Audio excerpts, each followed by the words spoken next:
Buenas tardes, amados hermanos. Dios los bendiga una vez más reunidos para seguir en este camino de aprendizaje bíblico, de aprendizaje ministerial, en esta serie que hemos llamado Conflicto Espiritual.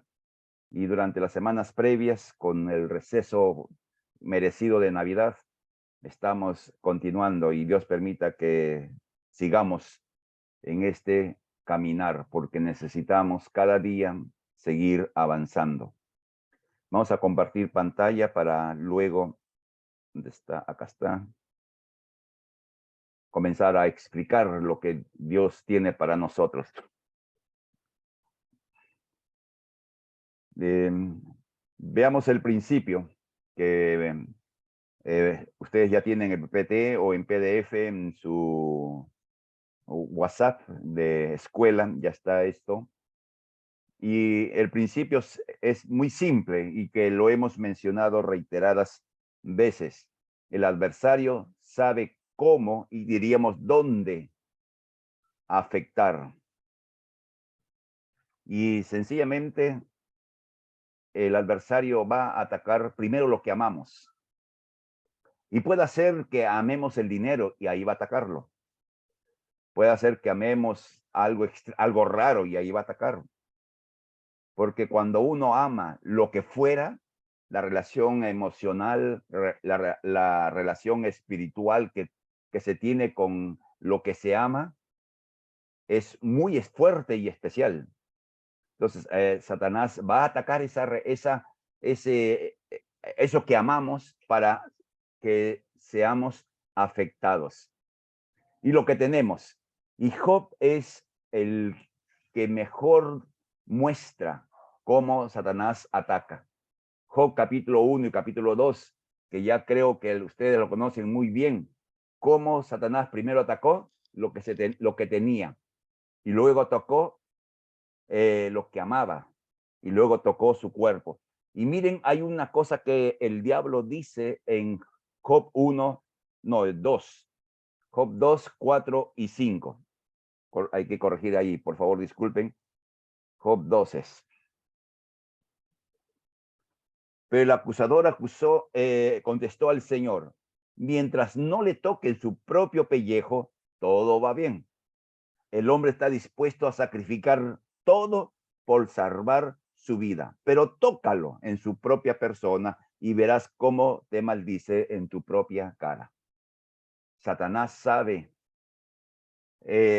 dónde tocar lo que amamos, lo que tenemos, nuestra salud física. Y Satanás, que conoce a la humanidad desde el comienzo de los tiempos, nos conoce mejor de lo que nosotros podemos imaginarnos. Conoce nuestra vida, conoce nuestros líos, conoce nuestros problemas. Buenas tardes. En fin, no hay cosa de nuestra vida que él no lo conozca. Y esto es a través del principio de autoridad y gobierno que tiene Satanás. Y lo encontramos en la Biblia. Entonces vamos a ver las áreas de ataque del adversario. En 2 Corintios 7:1 dice, debemos mantenernos limpios de todo lo que pueda mancharnos, tanto en el cuerpo Disculpe, como en el buenas espíritu. tardes, pastor. Buenas tardes, Julita, Dios te bendiga. Y en el temor de Dios procuremos alcanzar una completa sanidad. Satanás quiere contaminar al creyente, al Hijo de Dios. Y las áreas que quiere contaminar o quiere afectar es el área espiritual, el área del alma y el cuerpo. Puede tocar cualquier parte y ya todos sabemos que si tocan el alma, va a tocar el cuerpo o va a tocar el espíritu. Este es como ¿cómo se dice? Efecto dominó. Toca una parte, afecta al resto de la parte porque somos seres integrales. No somos personas en departamentos, así. El alma, no, nadie se mete con el alma, nadie se mete con el espíritu, nadie se mete con el cuerpo. No, no somos así. Es como una gran sala donde las tres cosas están allí en una unidad especial. veamos cómo el adversario puede afectar nuestro espíritu. Miren, no puede cambiar la naturaleza del espíritu que Dios ha puesto en nosotros.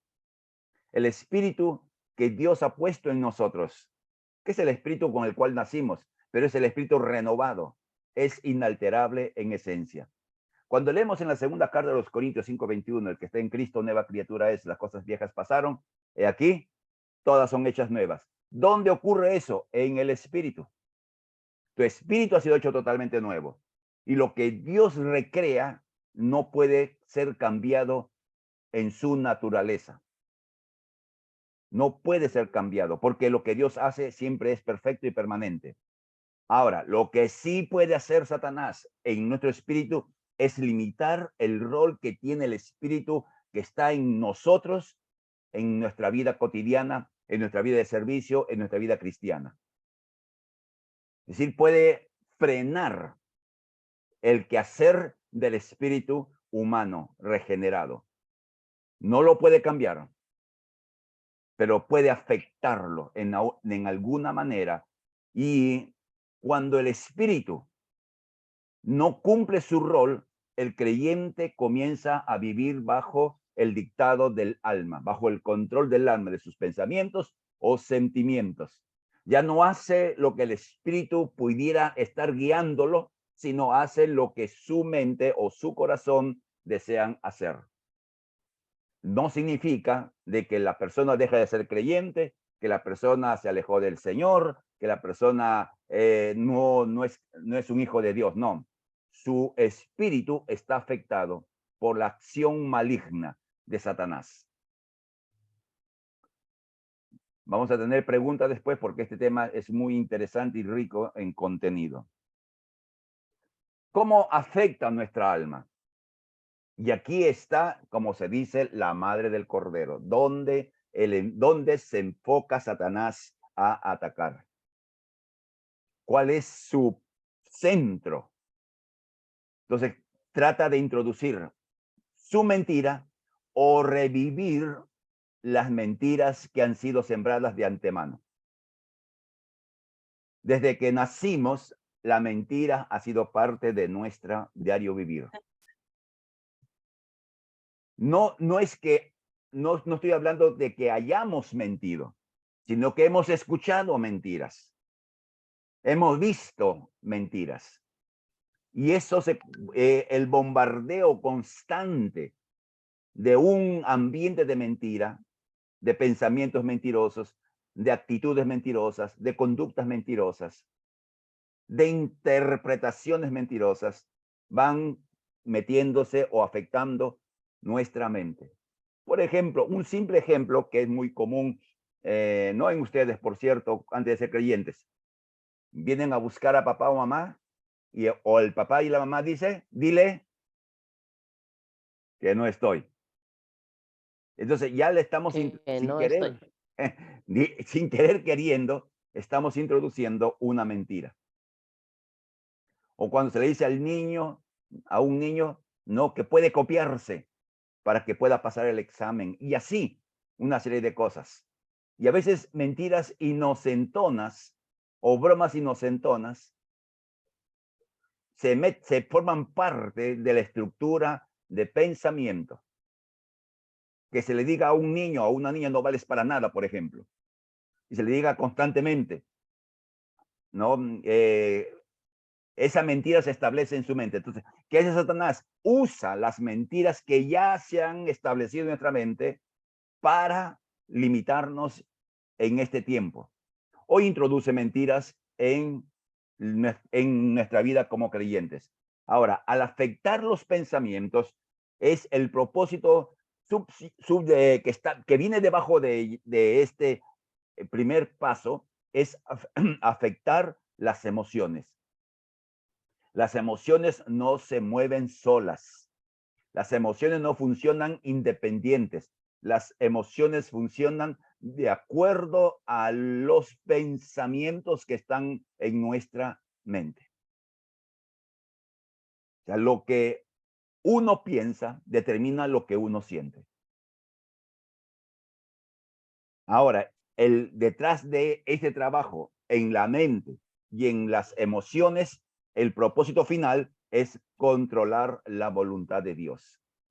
Y miren, en cada expresión, en cada frase que estamos usando, cada oración que estamos usando acerca de la mentira, Romanos 12:2 nos dice que no nos adaptemos a este mundo, sino que debemos transformar nuestra mente, nuestra forma de pensar. Las emociones, Filipenses 2:5, tengan el mismo sentir que tuvo Cristo Jesús. Y Santiago 4:7, sométete a Dios, pon tu voluntad a disposición de Dios. Entonces, Satanás ataca. Y miren, estamos hablando de cosas cotidianas, no estamos hablando de que una persona tenga demonios dentro, que sí lo hay. Es una realidad que no podemos negar, que hay personas demonizadas, que hay personas afectadas espiritualmente, que están subyugadas a espíritus malignos. No negamos eso. Pero del universo de creyentes, la mayoría no tienen ese tipo de situaciones. Porque si Satanás controla nuestra mente, no necesitamos manifestaciones externas. Ya lo hizo, ya lo logró. Me estoy dejando entender.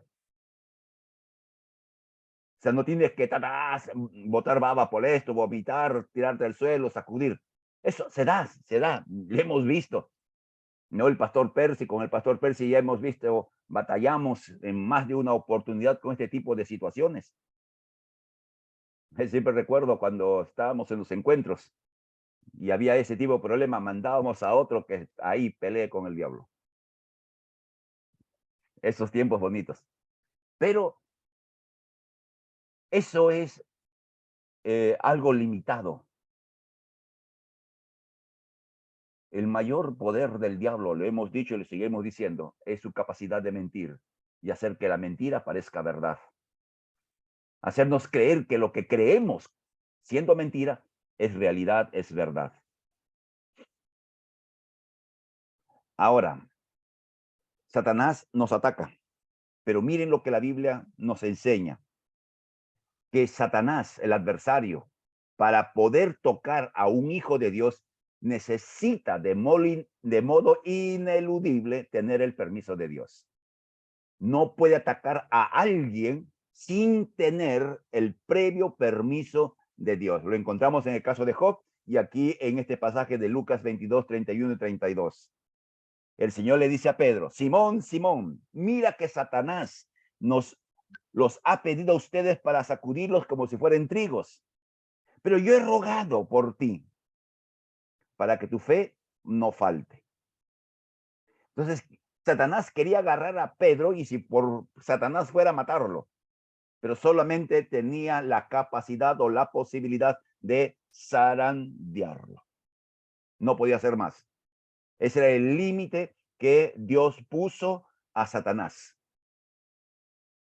Entonces, todo ataque satánico tiene que tener en primer lugar el permiso divino. Y ahí surge la pregunta: ¿por qué somos atacados? Veamos una verdad. Dios es un Dios legal, no legalista, legal. Él ha diseñado el efecto ineludible de nuestras decisiones voluntarias y también de sus hijos, nosotros.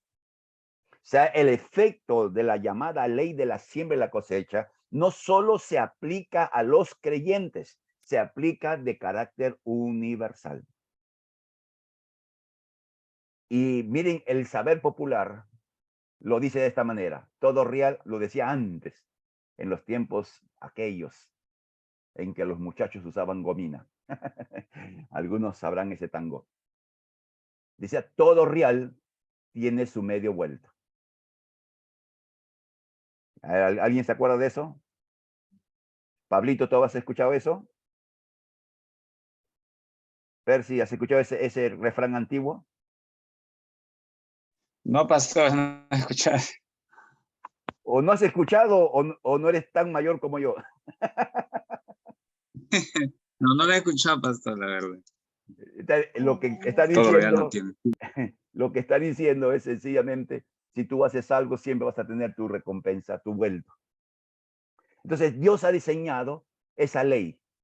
Lo que haces tiene una consecuencia y es ineludible. Por eso, ¿cómo comienza Gálatas 6:7? No nos engañemos, Dios no puede ser burlado. Todo, y todo significa todo lo que el hombre sembrare, eso también ha de cosechar. Un ejemplo lo encontramos en Lucas 11-13, en la petición del hijo menor del padre. Lo que estaba pidiendo era maligno. Lo que estaba pidiendo era contra toda la cultura de aquellos tiempos. Porque en aquellos tiempos, para que un hijo reciba su herencia, el padre tenía que morir. A ver, aquí hay varios padres que tienen algunas cositas. ¿Qué pensaría usted que su hijo le diga, mamá, papá, dame la parte de mi herencia que me corresponde? Y usted está todavía vivo y tiene largos años para vivir. Para nosotros sonaría feo, pero para aquellos años era peor. El hijo que pedía tal cosa perdía su derecho de ser parte de la comunidad a la cual el padre pertenecía. Ahora, el padre accede a la petición pecaminosa del hijo. Y ese padre representa a nuestro Dios. Entonces, cuando nosotros decidimos pecar voluntariamente, Dios dice, bueno, te veo en tu regreso oliendo a cerdo.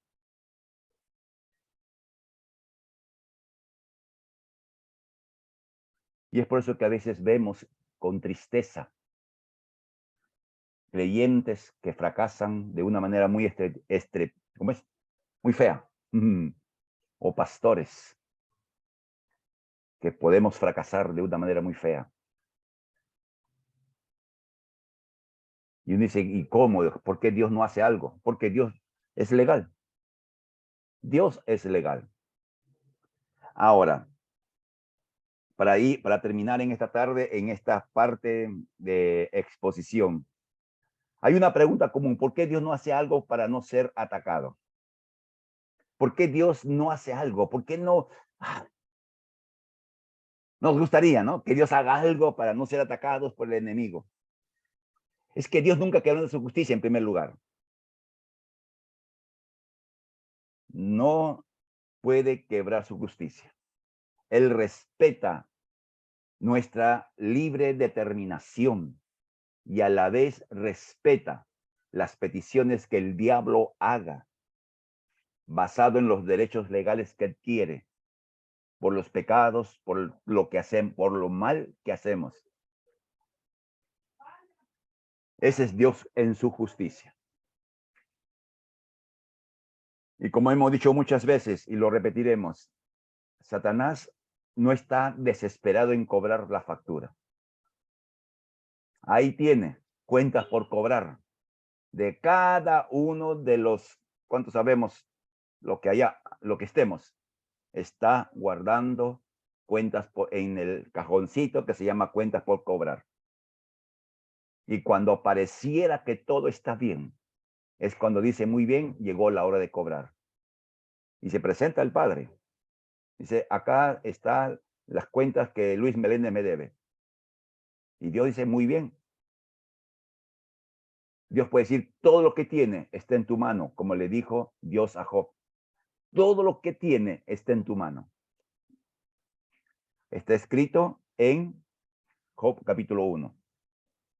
Todo lo que tiene. Entonces, ahora veamos la contraparte, si se permite el término. Dios determinó un propósito para nuestras vidas y por lo tanto nos diseñó para cumplir dicho propósito.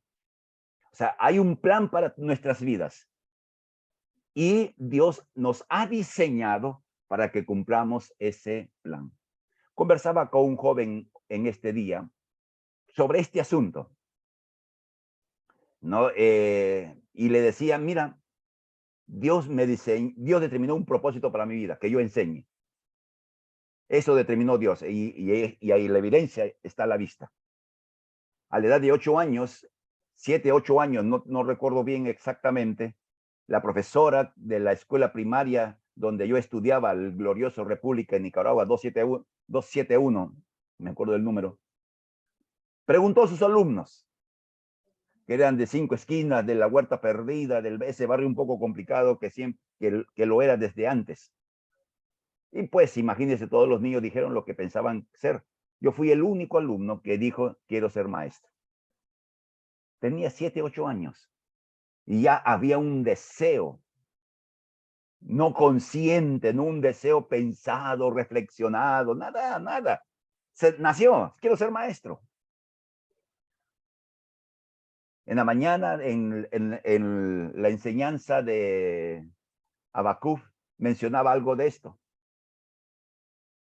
Yo viví en una casa donde yo vivía aislado, en la isla llamada Azotea. Esa era mi isla. Y había un cuarto lleno de libros y eso me hizo que tuviera capacidad de leer rápido y asimilar la lectura. Entonces, Dios nos marca un diseño y nos marca un propósito y nos va diseñando para ese propósito. Entonces, toda tentación, y esto es algo que debemos entender, 1 Corintios 10:13, toda tentación está debajo de nuestra capacidad de resistencia. Pablo dijo, ustedes no han pasado ninguna prueba que no sea humanamente soportable y pueden confiar en Dios que no los dejará sufrir pruebas más duras de las que puedan resistir. Por el contrario, cuando llegue la prueba, Dios le dará también la manera de salir de ella para que puedan soportarla. O sea, nuestra capacidad, disculpen, las pruebas, aunque fueran consecuencias de nuestras decisiones, están hechos a nuestra medida. Ahora, ¿por qué Dios no hace algo? Nuevamente, Dios es legal, Dios es justo. Sin embargo, el fracaso que tengamos en áreas de nuestra vida se convierte en el material que Dios usa para el futuro. Lucas 22:32. Si ustedes lean el capítulo 22, van a encontrar a los discípulos, a Jesús anunciando su muerte, Jesús anunciando la traición, etcétera. Y los discípulos dijeron, no, Señor, no lo vamos a hacer. Y Pedro dijo, voy a dar mi vida antes de negar. Y Jesús le dice, como hemos visto hace un momento, Satanás me ha pedido para zarandearte. Y termina Jesús diciéndole, y cuando te hayas vuelto a mí,